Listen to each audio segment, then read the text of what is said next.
pembicara kita hari ini. Jadi dalam teori transformasi ada beberapa teori, kategori, dan faktor. Transformasi. Baik, di sini saya akan menjelaskan tentang pengertian transformasi terlebih dahulu. Transformasi adalah sebuah proses perubahan secara berangsur-angsur sehingga sampai pada tahap ultimate. Perubahan yang dilakukan dengan cara memberi respon terhadap pengaruh unsur eksternal dan internal yang akan mengarah perubahan dan bentuk yang sudah dikenal sebelumnya melalui proses mengadakan secara berulang-ulang atau melipat gandakan. Menambahkan bahwasanya pergeseran nuansa atau budaya itu pada hakikatnya merupakan bentuk transformasi yang mengikuti zaman dan pemikiran penyalinnya. Di samping itu, penyalinnya juga mengintegrasikan antara teks induk yang disalinnya dengan situasi dan nuansa zaman agar hasil salinannya diterima oleh pembaca pada masa sekarang. Prinsip ini menyatakan bahwa penciptaan setiap teks tidak pada situasi kosong, melainkan berdasarkan teks-teks terdahulu. Jadi tidak ada sebuah teks pun yang benar-benar mandiri. Penciptaan kembali teks dalam bentuk yang berbeda bahasa, jenis, dan fungsinya merupakan gejala terjadinya transformasi teks. Variasi dalam sejumlah wujud teks seperti pada teks-teks Arab dan Parsi di Melayu memperlihatkan adanya pergeseran nuansa. Tentu saja pergeseran nuansa demikian tidak tanpa fungsi. Pergeseran nuansa itu pada hakikatnya merupakan bentuk transformasi yang mengikuti zaman dan pemikiran penyairnya. Lalu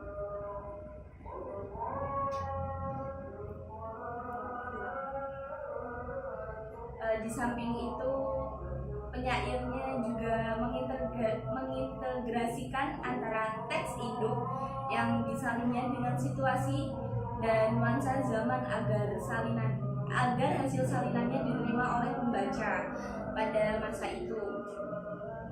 Variasi teks yang ada terdapat berbagai tradisi, baik pada tradisi di Indonesia maupun pada tradisi di luar Indonesia, dapat memunculkan pertanyaan apa makna perbedaan itu. Jelaskan bahwa ada suatu mekanisme lain di balik perubahan-perubahan itu. Dalam kesastraan tradisional ada ukuran tersendiri yang berlaku. Suatu teks biasanya muncul dalam bermacam-macam variasi atau sebagai hasil transformasi tanpa perubahan dalam inti cerita. Teks Amir Hamzah misalnya, kita kenal dalam berpuluh variasi selama kurun waktu beratus-ratus tahun. Teks Amir Hamzah tersebar ke beberapa daerah di Indonesia. Dengan peraturan beberapa bahasa, teks Amir Hamzah dicipta ulang dalam transformasi yang setiap kali lain dengan yang sebelumnya, tetapi juga tidak berbeda. Lalu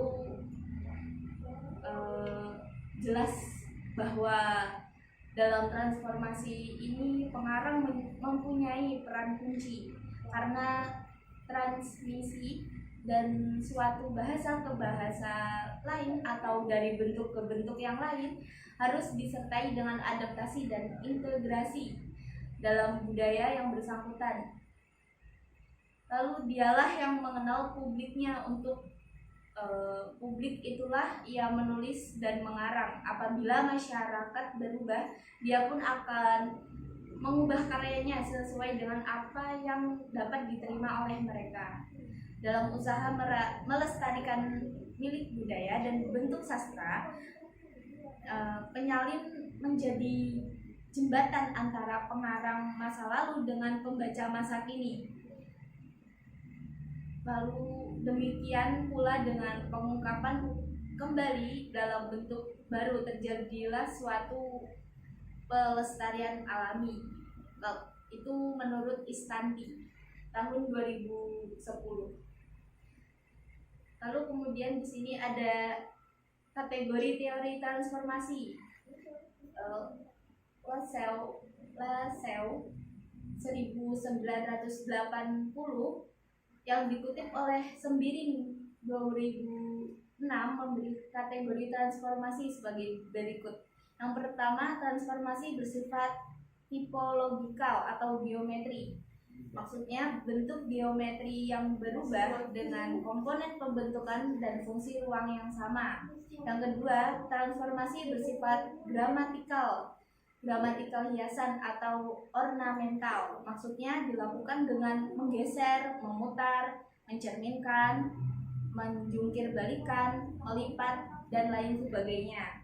Yang ketiga, ada transformasi bersifat reversal atau kebalikan.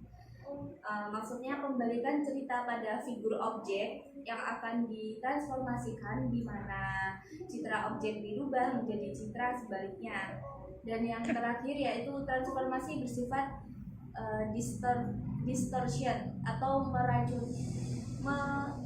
merancukan, yaitu kebebasan perancang dalam beraktivitas. Lalu faktor-faktor terjadinya teori transformasi. Habraken 1976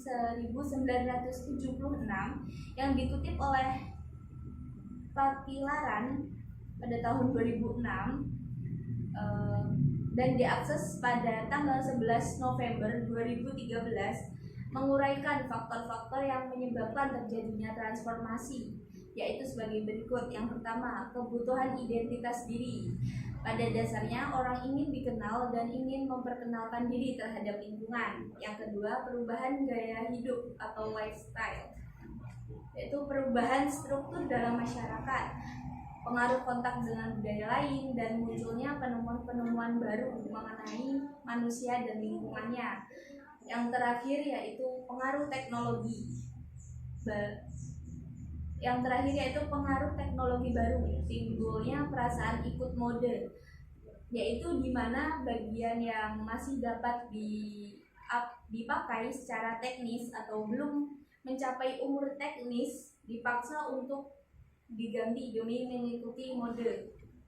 Jadi bermula dari kedatangan etnis Jawa atau program pemerintah atau transmigrasi di desa Koli dapat memberikan peluang besar bagi masyarakat setempat untuk mengenal sistem mata pencaharian, lalu sikap hidup etnis Jawa dan kebudayaan Jawa lebih terlihat adalah etos kerja etnis Jawa. Begitu pula sebaliknya.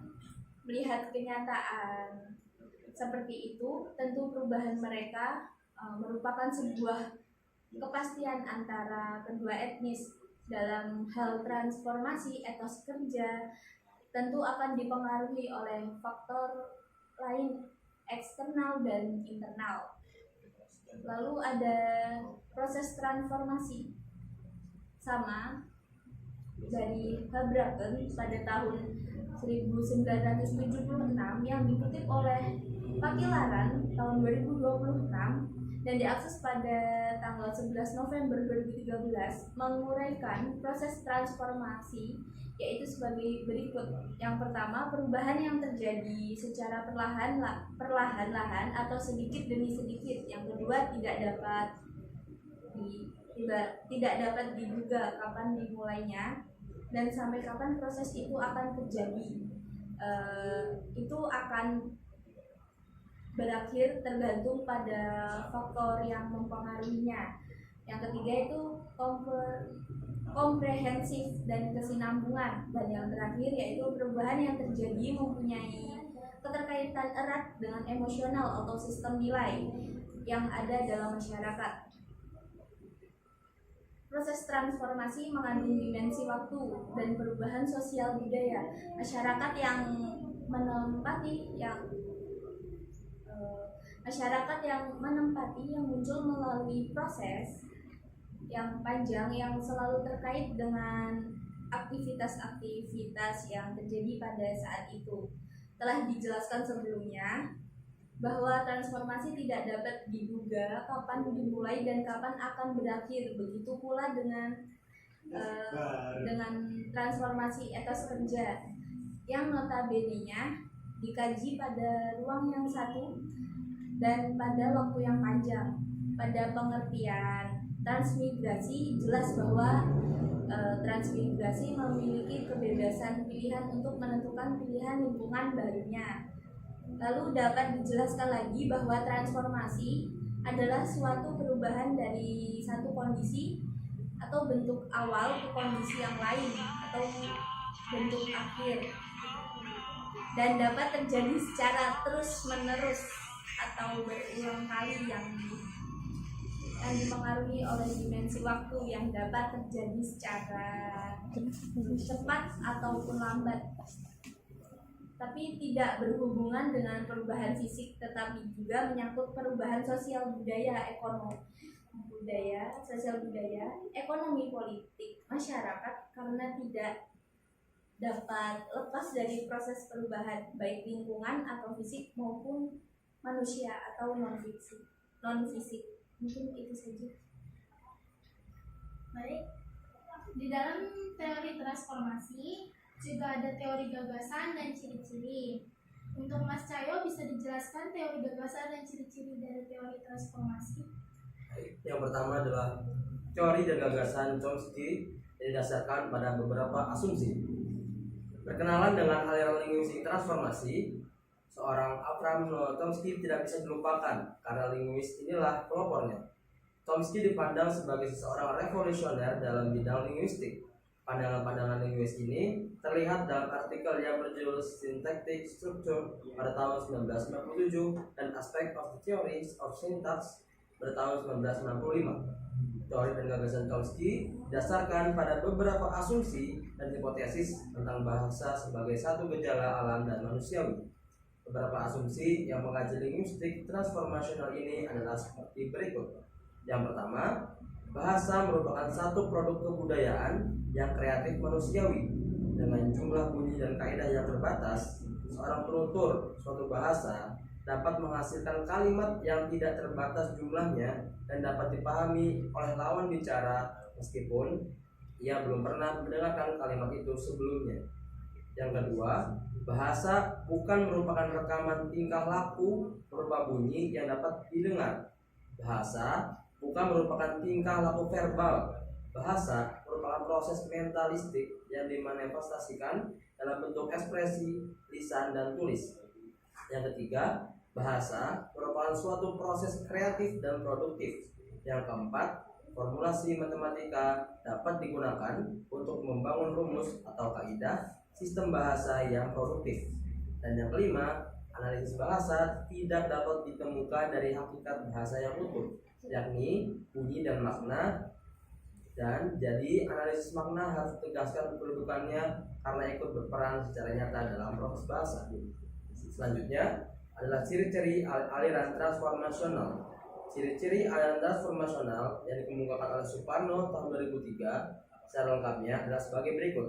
Yang pertama, berdasarkan paham mentalistik, aliran ini beranggapan bahwa proses berbahasa bukan sekedar proses rangsang enggak semata, akan tetapi juga menonjol sebagai proses kejiwaan. Proses berbahasa bukan sekedar proses fisik yang berupa bunyi sebagai hasil sumber getar yang diterima oleh alat auditoris, akan tetapi berupa proses kejiwaan di dalam diri peserta bicara. Oleh karena itu, aliran linguistik ini sangat erat kaitannya dengan subdisiplin psikolinguistik. Yang kedua, bahasa merupakan innate. Kaum transformasi menertawakan anggapan kaum struktural bahwa bahasa merupakan faktor kebiasaan atau habit. Mereka beranggapan dengan penuh keyakinan bahwa bahasa merupakan faktor innate atau warisan keturunan. Apabila kaum struktural dapat memberikan bukti bahwa bahasa merupakan habit atau kebiasaan, maka kaum transformasi pun menunjukkan bahwa bahasa bukan habit. Dalam kasus ini, Chomsky pernah minta bantuan seorang rekannya ahli bedah otak. Berkat bantuan rekannya itu dapat dibuktikan bahwa struktur otak manusia dengan struktur otak simpanse persis sama, kecuali satu simpul syaraf yang ada pada struktur otak manusia tidak terdapat pada struktur otak simpanse. Itulah sebabnya simpanse tidak dapat berbicara, walaupun kadang-kadang ada simpanse yang keterampilan dan kecerdasannya mendekati atau sama dengan manusia. Walaupun dilatih dengan metode drill dan praktik 1000 kali sehari, tidak akan mungkin seekor simpanse dapat berbicara. Sebab dapat atau tidaknya berbicara itu bukan adanya faktor latihan atau kebiasaan, melainkan karena faktor warisan atau inet. Menurut kenyataan, dan memang telah dikodratkan bahwa simpanse memang tidak mempunyai inet itu. Jika tidak mungkin seekor simpanse dapat berbahasa. Nomor 3, bahasa terdiri atas lapis dalam dan lapis permukaan. Teori transformasi memisahkan bahasa atas 2 lapis, yakni lapis dalam deep structure dan struktur dalam dan lapis permukaan surface struktur luar, struktur permukaan, dan lapis batin adalah terjadinya proses berbahasa yang sesungguhnya atau secara mentalistik, dan lapis permukaan adalah wujud lahiriah yang ditransformasikan dari lapis batin. Aku tresno parang kowe, aku cinta padamu, I love you, dan WA ini merupakan 4 struktur permukaan yang ditransformasikan dari status struktur dalam. Nomor 4, bahasa terdiri atas unsur kompeten atau performance. Linguistik kompeten atau kemampuan linguistik adalah pengetahuan seorang tentang bahasa, termasuk juga di sini kemampuan seseorang untuk menguasai kaidah-kaidah yang berlaku bagi bahasanya. Sedangkan linguistik performance atau performasi linguistik adalah keterampilan seseorang menggunakan bahasa. Kedua unsur tersebut sama-sama penting kedudukannya. Yang satu tidak lebih penting dari yang lain. Namun, kenyataannya ada orang yang kompetensinya baik akan tetapi performansinya tidak baik. Sebaliknya, ada pula orang yang kompetensi linguistiknya kurang baik akan tetapi performansinya ternyata cukup baik. Yang paling ideal adalah kompetensi dan performansi kedua-duanya baik. Nomor 5, analisis bahasa bertolak dari kalimat. Kaum transformasional beranggapan bahwa kalimat merupakan tataran gramatikal tertinggi. Dari kalimat analisisnya turun ke frasa dan kemudian dari frasa turun ke kata. Keistimewaan teori transformasional ini ialah tidak diakuinya eksistensi klausa. Itulah sebabnya mengapa analisisnya dari kalimat langsung turun ke frasa melalui klausa. Pengingkaran terhadap tata klausa ini lebih dianggap sebagai perlakuan yang semena-mena. Nomor 6, bersifat kreatif. Ciri ini merupakan reaksi atas anggapan konseptual yang fanatik terhadap soalan. Yang paling penting adalah kaidah. Walaupun suatu bentuk bahasa tersebut belum umum, asalkan pembentukannya sesuai dengan kaidah yang berlaku, maka tidak ada halangan untuk mengakuinya sebagai bentuk yang gramatikal. Bentuk yang menggunung atau menyerupai gunung pada konteks sampah telah menggunung di tepi jalan terbentuk oleh penggabungan bentuk dasar gunung dan prefiks men. Hal tersebut terjadi pula pada bentuk menganak sungai yang artinya menyerupai anak sungai. Pada konteks peluhan menganak sungai, dengan kaidah semacam itu, maksudnya dapat membentuk konstruksi-konstruksi lain secara kreatif. Misalnya, bajunya merobek bibir, yaitu maksudnya adalah menyerupai bibir. Pohon itu memayung, maksudnya adalah menyerupai payung. Larinya mengejet, artinya menyerupai jet. Batu itu mengursi, artinya menyerupai kursi. Buah jeruk itu membola, menyerupai bola. Nomor 7, membedakan kalimat ini dengan kalimat transformasi. Aliran ini membedakan 2 macam kalimat, yaitu kalimat inti dan kalimat transformasi. Kalimat inti adalah kalimat yang belum dikenal kaidah transformasi, sedangkan kalimat transformasi adalah kalimat yang dikenal dengan kaidah transformasi. Adapun ciri-ciri kalimat inti itu adalah A. lengkap, B. simple, C. statement, D. aktif, E. positif, dan E. buntut. Secara skematis dapat dikemukakan sebagai berikut.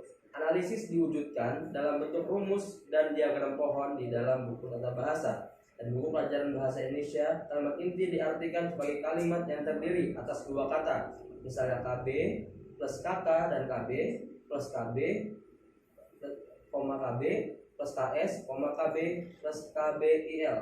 Hal ini merupakan suatu kesalahan besar. Kalimat hunter menangkap penduduk itu dapat dianalisis sebagai berikut. A. Diagram pohon atau tree diagram. B. Rumus. S. Rubah NP tambah VP. NP1 N sama dengan hunter penyelundup. V sama dengan menangkap. D itu.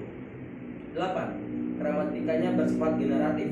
Tata bahasa yang bertolak dari teori dinamakan tata bahasa generatif transformasi atau disingkat TGT. Di dalam teori ini ada anggapan bahwa aturan gramatika memberikan mekanisme dalam otak yang membangkitkan kalimat-kalimat dengan satu kaidah atau dengan sedikit kaidah. Kita dapat menghasilkan kalimat yang tidak terhingga banyaknya. Teori transformasional ini pada garis besarnya terdiri atas dua generasi, yaitu generasi pertama dan generasi kedua. Generasi pertama biasanya disebut sebagai generasi sintaktik struktur, sedangkan generasi kedua biasanya disebut aspek of the theory of syntax. Generasi pertama berangkat tahun fundamental 1957 dan generasi kedua pada tahun 1965. Dalam prinsip kedua generasi itu ialah pada generasi pertama komponen semantik belum diintegrasikan, sedangkan pada generasi kedua komponen semantik sudah diintegrasi bersama dengan komponen sintaksis dan fonologi. Mungkin itu sekian penjelasan dari kami tentang teori transformasi. Cukup. Wassalamualaikum warahmatullahi wabarakatuh.